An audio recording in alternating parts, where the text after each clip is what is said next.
Hello, it's Melinda from Alexis and Melinda's Art Space. What have I got in front of me? Approximately 150 sheets of paper. And you ask, what are you going to ask? Why am I going to show you 150 sheets of paper?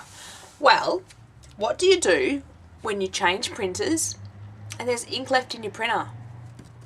You grab anything that you can find, pop it on the scanner and make prints of it. Is that a good idea to use up the ink before you throw it out? Now this is an inkjet printer, so these aren't waterproof prints, but I'm wanting to incorporate more of my art in my art. I see a few other art journalists and journalists on YouTube doing that.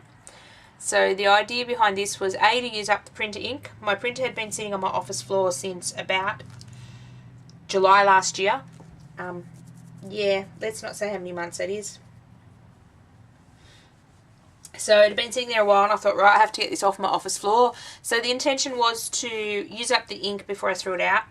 The black ink, the reason I upgraded printers is the black ink was not printing properly. The colour would print fine, but I print a lot of black for work, so I needed to, and I had to print a whole bunch of stuff for Alexis. So we decided to upgrade and spoil ourselves with a laser printer.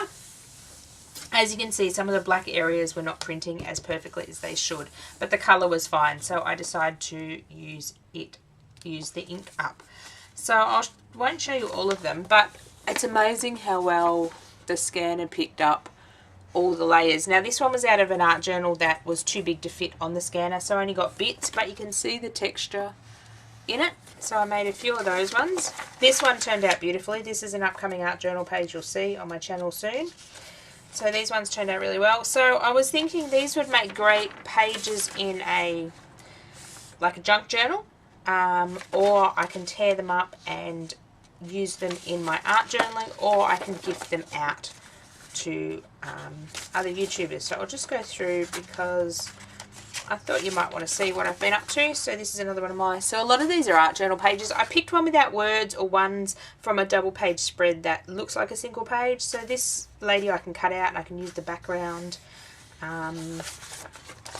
So these are some of the birds I did. I'll just go quickly through some of these. So some of the birds. Some of them didn't scan as well, but you can sort of see there's the background text in here, and some you can see a lot of the texture as well. So I'm just grabbing these in groups. This one I love. It sort of grabbed the texture really, really nicely. I did learn that I had to hold it down. This is where the spine of the book was, so I had to hold it down on the scanner so it didn't get this fuzziness. Worst comes to worst, I will just include these in Happy Mail and people can have some of my art. I love my ladies that I made. They were really cool. So this one was a really cool page to scan. This was a page of old texture paste and then it was sprayed. So it has some awesome texture on it. So I could just imagine that in a shabby chic art journal page. And the great thing is, if I do like any of these prints, I've got the originals there that I can go and just put on my new laser printer, laser cutter on the brain, and make more copies of. I would obviously clean up the copies. You can see the edge of the book and this bit of black here where the book missed the copier. I was doing these quickly yesterday. I really didn't think I'd get 150 prints. So this is just a background in one of my journals. I love how this printed up, like these earrings, they're from a magazine cut out stuck on, and they printed up really nicely. So I sort of learned that some things print better than others. Some I did 2 copies of, some I did 4. I love this necklet that I cut out of a magazine, and it's just awesome. And you can see the squirrel marks, and this is a gel, part of a gel print with a stencil. So you can see a lot of the texture, which is really, really cool. So this is a class kit I did. The company's no longer in business, but that was one of their class kits. I liked that, and I thought I could A, cut the lady out or use the background flowers. This is another one of the class kits that I did. So a long-time subbies may find all these in my journal. This one would be nice to shrink down and use in a junk journal as well, because obviously you want to be able to do this, and I'm terrible. I like all my things to go the correct way in a junk journal, so these ones would be nice to scan and shrink down. Maybe I'll do up some kits. I'm learning how to do digital stuff. You never know what I come up with.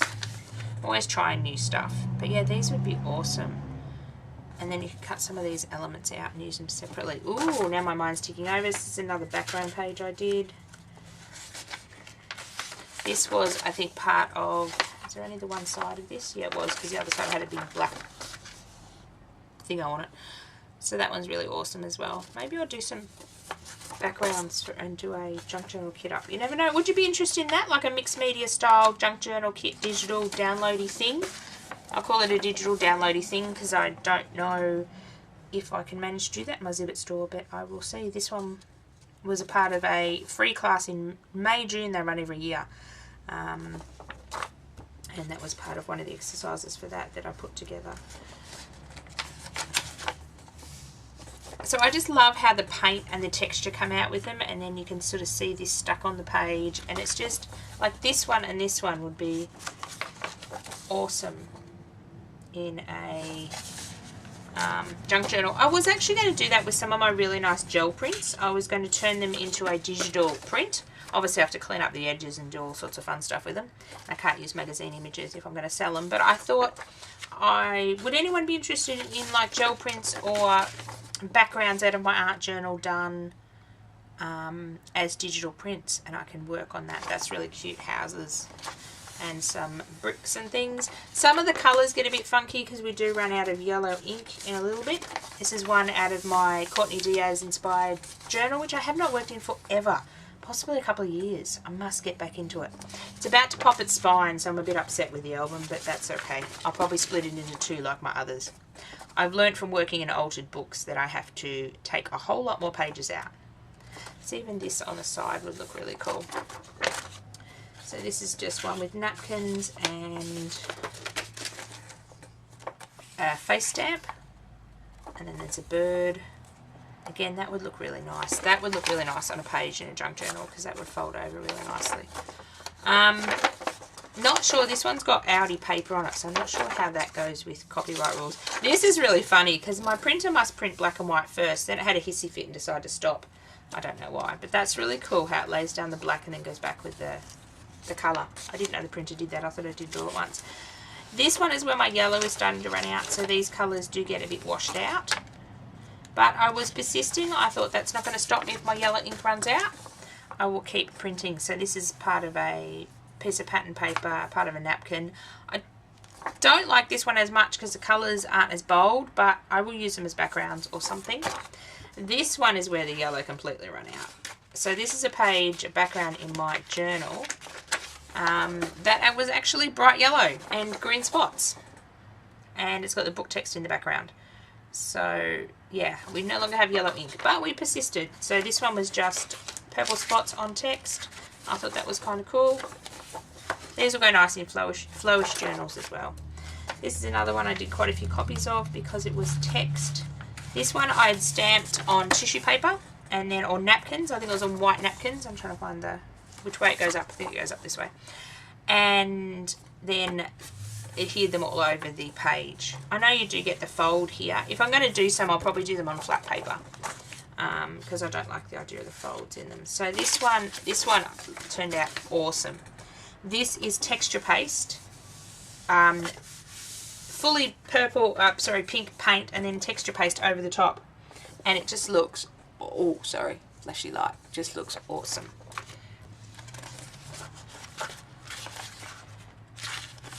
So this one again had a lot of yellow in it, but the yellow didn't print, which it's funny actually watching your printer run out of ink, because obviously it's still printing with the pink and it can make like this bluey colour, but it can no longer make yellow. This is some drop paper that I photocopied, so I was starting to look for things that didn't have yellow in it because I didn't want them to have like big patches of missing colour. So I love how that turned out. That's a big bit sheet of drop paper I've got. So this is where the red obviously ran out. You can see, yeah, it's printing alright, goes a bit wickety, then you lose the red altogether. So then I decided, I've got all this blue ink, what I'm going to do. So my stencils from my gel plate were sitting there that were all caked with stuff, with paint. So I decided to throw the stencil on the printer and print this out, and I loved how this turned out. That is really cool. So another way to use your stencils is before you, well obviously, I was going to say before you clean them, like when they get all caked when you're doing gel printing, I don't necessarily clean them off. I'm a bit naughty. So these are all blue. So I pop them on your scanner and you can make a pretty pattern paper. That's really cool. So then I decided with the black ink, these splotches is why I upgraded my printer, because my black, something to do with the printer heads. And then that one was having a real hissy fit. But I don't mind it because I'm going to tear it up and use it anyway. It's just going to be background. So we did some more, I like the circles obviously. Did some more circles. This is another one of my stencils. But you can see the detail with the scanner here. This is where the stencils are stuck together and this is where some of the paint ripped off. So you can see back to the bare stencil. So that's really cool. That's one of my stencils that I sell in my store usually, but my laser machine is down for maintenance at the moment. Silly machine. I was trying to work it today and it was not behaving. So some more of those like tangled wool. Love that stencil. Okay, I made a few of those. Then I decided to do the honeycomb stencil. So if you've got a scanner and a printer and you've got old caked stencils, obviously only works if they're caked with paint. I wouldn't leave texture, thanks Car, wouldn't leave texture paste on them because it will like set like hard cement, but the paint will eventually come off. But I love that. That just makes awesome background paper without getting messy. So this one is where the blue started to run out. I thought, not a problem. I will try, oh, that I think is when the blue ran out. I'll try some black and white prints. Now I picked this stencil because it looks like a night sky. These look like moons and stars. So I thought having these lines in them wouldn't matter. So I now changed to black and white, trying to use up the black and white ink. So I did a few of those. Okay, I did quite a few of those. And then I put my Pac-Man stencil on to use up, and then I thought, well, what can I photocopy that's black and white? I was getting real desperate at this stage. So I decided to grab some music paper because music paper is always handy. So as you can see, I did a bunch of different music paper types and just hit black and white on the photocopier. So these will be fun to incorporate into my projects. Oh, I did more of these. I tried to pick different types of music notes throughout the little book that I was, or the book that I was photocopying. So more of those. You're probably bored by now, but that's okay. My long time subbies won't be. More music notes. No. Nearly finished.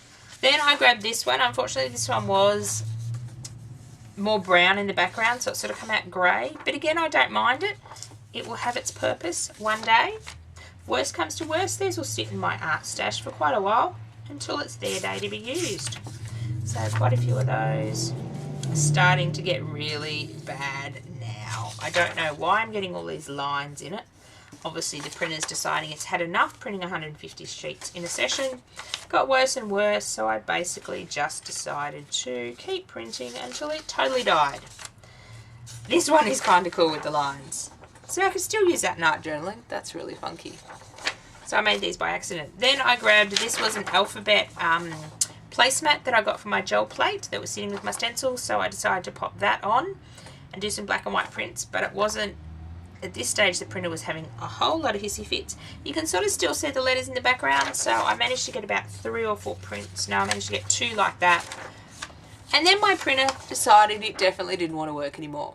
Now after 150 prints odd, it should have still been working. I don't know. Ink doesn't last as long as it should. So I've decided to do a bit of a sneaky giveaway. If you would like a selection of 10 of my prints, I'll send you a couple of the music paper. I will send you some of the backgrounds, a bit of my artwork. So if you'd like to go in the draw to get 10 of my prints, leave us a comment below and tell me which one is your favourite, and I'll just pick random picker and I'll give you a code word to use. Ink. If you use the word ink, you have to have the word ink in your comment to go in the draw to win 10 and maybe 15 sheets, depending on how many I can stick in. A minimum of 10, maybe up to 15, maybe a bit more stuff, depending on how much I can shove in for the same postage price. So the code word will be ink, and let me know in a comment below if you would like to receive some of my 150 pages to incorporate into your artwork. So that's something you can do with a printer that's on its way out. Totally kill the ink by printing 150 pages of random stuff. At least I didn't do any of my body parts. That could have come next if the ink didn't run out. No, I was only joking. I only do it for the art. But I'm really impressed with some of the prints, and I can't wait to use some of these. And it's given me some ideas to do some other stuff. Thank you for watching. If you like these kind of videos, like my video, subscribe, or do the normal guff. Like, subscribe, what's the other one? Leave a comment. It's getting very late. I need to go to bed. Bye for now.